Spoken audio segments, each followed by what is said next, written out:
does it feel to you the way that it feels to me, where it's like they're just trying to hollow out any sort of myth or story that had any sort of impact on our culture and just kind of like commercialize it and kill it in a way where it's like they just have this assumption that it's always going to be popular. So as long as it's always going to be popular, let's put our spin on it.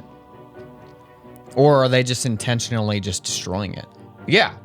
But how could a big company like Disney? I've seen the criticism that any time they try to like revitalize an old brand like Star Wars or Indiana Jones, what do they always do? Whoever the hero is, he's like this washed up old man who has to be taught by the younger generation, of course, how things need to be. He has to, instead of a Luke Skywalker or a Indiana Jones being the elder statesman, who has already had his arc and is now going to help guide the arc of the younger characters. The younger characters don't get arcs. They're just kind of they're right. Yeah. And the arc belongs to the people who already learned their lesson. We got to teach these old people the way of the world. Yeah, you're so right.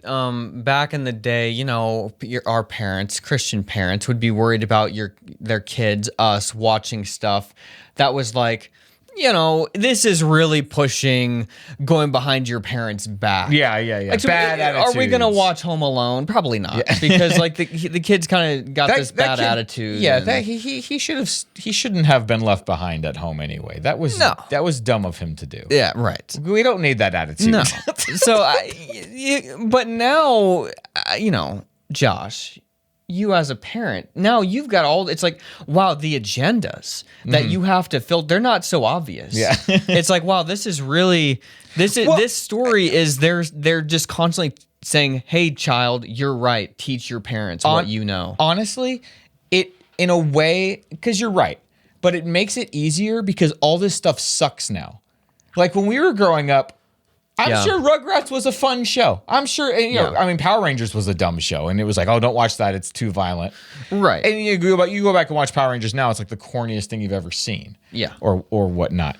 But it was meant to be corny. This stuff is supposed to be like, they think that it's serious. Yeah. They don't realize they're not serious people. They're just making corny stuff that's like just as corny as Christian movies. You know what I mean? It is a little worrying though, because kids that are so young, they don't know what good is yet. So if their perception is this is good and they're not exposed to real art, they're just watching what people are watching now. And this is the thing too. When we were growing up, there was maybe 20 or 30 years of good stuff. Yeah. You know what I mean? Because movies kind of started coming into their own in like the 40s or 50s. So we were growing up in the 80s or 90s. There were only a few decades of stuff, and a lot of it was in black and white. Yeah, and that's pretty much what we watched. Yeah.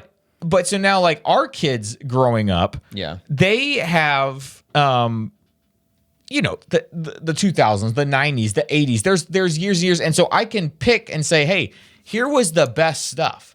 And, you know, not all of this is going to be like, you know, it doesn't even have to like be the most like, oh, this is the most morally upright thing. But this is like a good movie.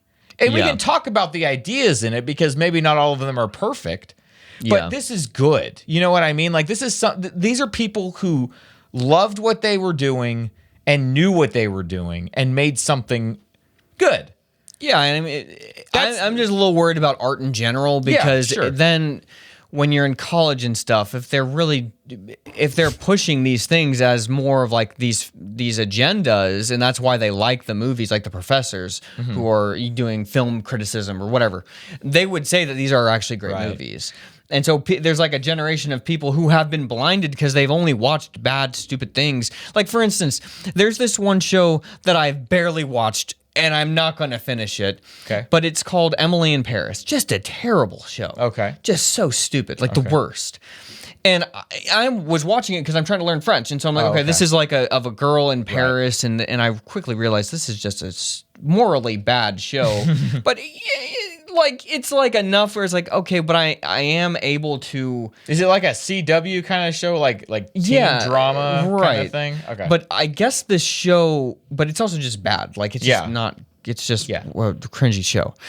But I guess the show is like extremely popular. Oh, okay. And I was like, what? Like to the point that people are actually going to Paris because they're so inspired by this stupid show. Oh, I see. So you feel like you guys are missing something if you think this is good. Yeah, like they objectively think that this is good, and it scares me. I gotcha. I don't think it can. It actually got an Emmy. It was like an Emmy. It got like nominated for an Emmy. I was like, how? I don't think that this can. I don't think this is sustainable. No, I don't either. But I think there's going to be two genres. There are two arts. There's going to be for the stupid people who have been brainwashed to believe that Emily in Paris is actually good. Yeah. And then there's going to be the rest of us. And movies aren't going to get these like huge audiences because the stupid people cannot comprehend why that movie is good because they've been watching Netflix specials constantly. And so there's not going to be like a huge like highest grossing movie of all time. Right. Well, this is kind of a tangent, I guess, but after this year, who knows how many theaters are going to be left because that's the COVID and then the strikes. There are no movies coming out. So like, I just went to the Regal website. I really want to go see the Godzilla movie. Yeah. And I haven't been able to get to the theater. It's hard getting to the theater when you have kids.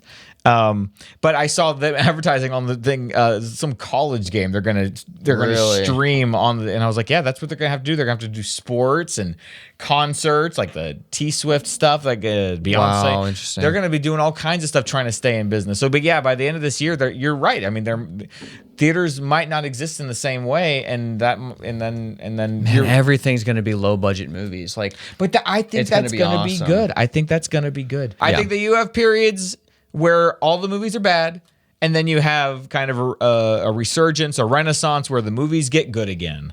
And that, that might last for 10 years, 15 years, and then they get cocky and they think that everyone's just going to watch whatever drivel they put on the screen. And people do for a while because they feel like they don't have choices. But now all people have are choices. Mm-hmm. So when things blow up, I mean, not in the example of this Paris show you're talking about, but a lot of times when shows on Netflix or elsewhere get popular, like go viral, it's like a show like Squid Game or something, which is like, maybe not objectively a great show, but it's as close as you can get. Like I thought it was great. Yeah. Stranger Things. I don't really like Stranger Things, but I get why people like it. So anyways, I don't know. I do think there's a concerted effort to hollow out these things, but I also think that maybe that's a good thing because it's like it's putting a spotlight on, wow, they killed every franchise. It's like they're trying to do it. Mm-hmm. And so, but that's fine. Like, why do there need to be 1,000 Star Wars movies? Why do there need to be 1,000 James Bond movies? Why do there need to be 1,000 Indiana Jones movies? Just let the thing die.